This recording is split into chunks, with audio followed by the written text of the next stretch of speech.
niños, que sois un equipo maravilloso y leéis muy poco.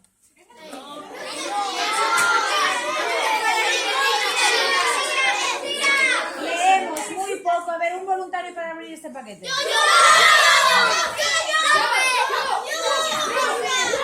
Juan, venga.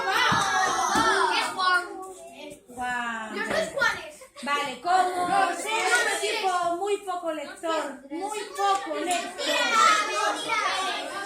los profes han decidido, no lo hagas aún, Juan, los profes han decidido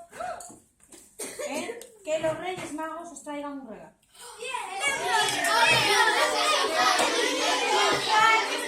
Juan es el que va a hacer los honores para abrir este paquete que vamos a compartir quinto A y quinto B. ¿Vale?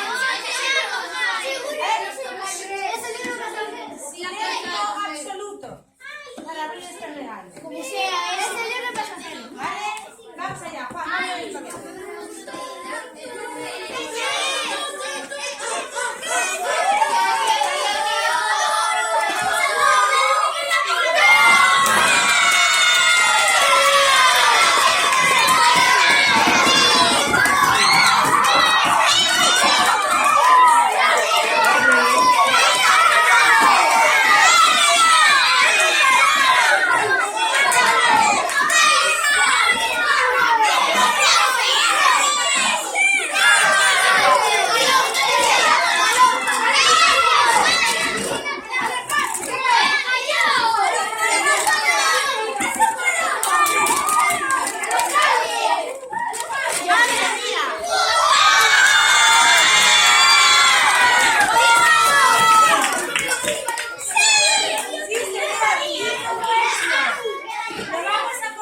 Página web porque gracias a una carta que este señor mandó, vale, pues estos señores tan amables del Real Madrid nos mandan una carta que le vamos a leer aquí a la cámara porque vamos a colgar en la web, a ver si no te pones muy nervioso.